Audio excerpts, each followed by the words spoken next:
बारे में सबसे पहले हमारे को उसका मतलब समझना बहुत ज़रूरी है। तो डिजर्शन का मतलब क्या होता है? सबसे पहले desertion, namely that the other party has deserted the petitioner for a period of not less than 2 years immediately preceding the presentation of the petition। इसमें क्या चीज़ बोली गई है हमारे को डिजर्शन से? अगर हम डिजर्शन की इन जनरल बात करते हैं, बेसिकली क्या होता है कि किसी सामने वाली पार्टी ने किसी पेटिशनर को छोड़ के चले गए हैं। अब वो टाइम पीरियड, टाइम फ्रेम क्या होता है? Not less than 2 years, right? तो इसमें टाइम फ्रेम आ गया कि नॉट लेस देन 2 years की बात हो रही है when we are talking about desertion that someone has left the petitioner, right? सबसे पहले ये चीज़ होगी हमारी definition. Now we are talking about the next point. It is now well established that proof of the factum of separation, which is one of the essential ingredients of the matrimonial offence of desertion, does not consist merely in ascertaining which spouse left the home first.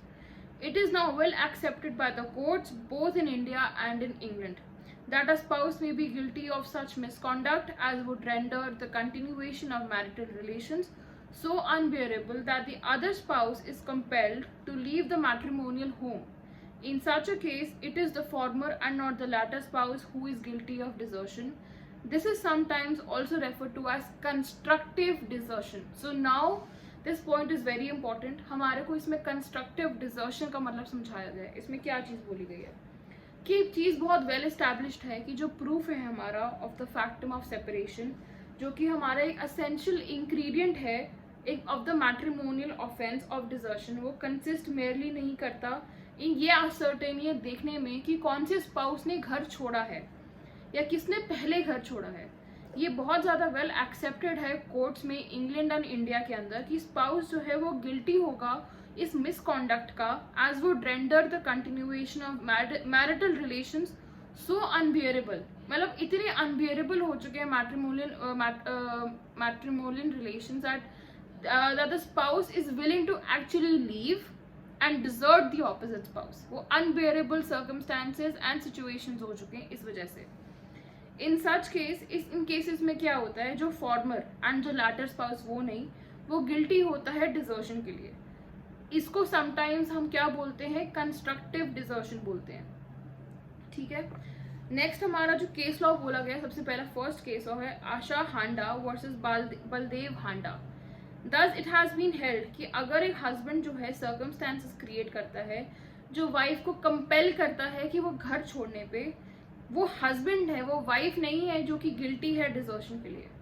इसमें क्या चीज़ बोली गई है? जिसकी वजह से जिस reason से आप घर छोड़ते हो, जिस हस्बैंड या वाइफ जिसने भी आपके लिए ऐसे सर्कमस्टांसेस क्रिएट करे हैं जो कि अनबियरेबल है, एंड जिस इंसान की वजह से आप घर छोड़ रहे हो, अब वो that person is actually guilty of desertion, not you who is actually leaving the house।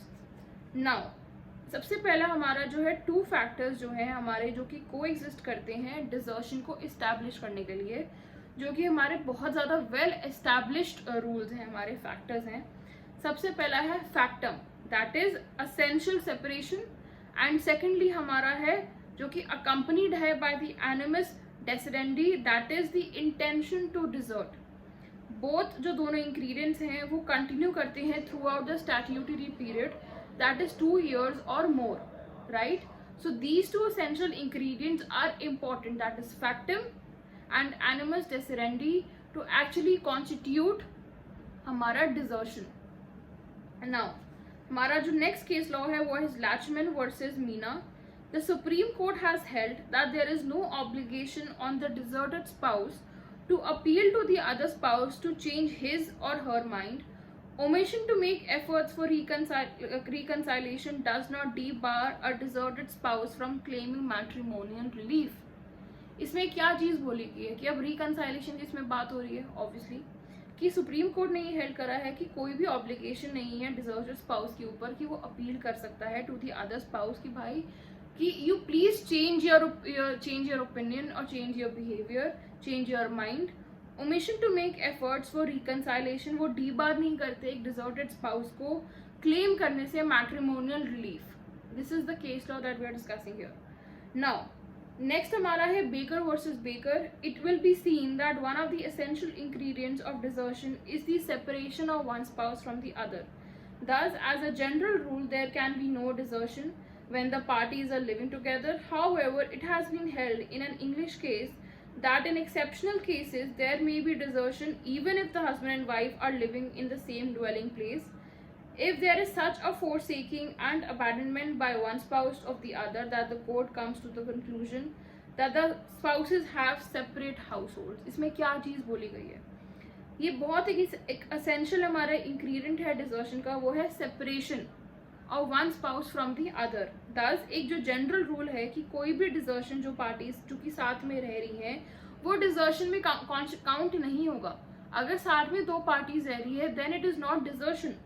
However ये हेल्ड करा गया था एक इंग्लिश केस के अंदर कि जो एक्सेप्शनल केसेस होते हैं जहाँ पे डिजर्शन हो सकता है कि अगर वाइफ एंड हस्बैंड जो है वो रह रहे हैं in the same dwelling place, if there is such a forsaking and abandonment by one spouse of the other, the court जो एक कंक्लूजन पे आ जाता है कि जो स्पाउसेस हैं उनके सेपरेट हाउस होल्ड्स हैं, राइट, इन सच सिनेरियोज.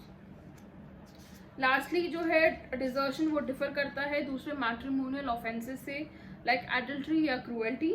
ठीक है, rather it is an activity or course of conduct which must persist for the statutory period up to the presentation of the petition. If the period is broken, the broken periods cannot be added together to make a period of 2 years. That's what in the end it says. Now the next topic that we'll be discussing today is conversion, right? We'll be covering two topics.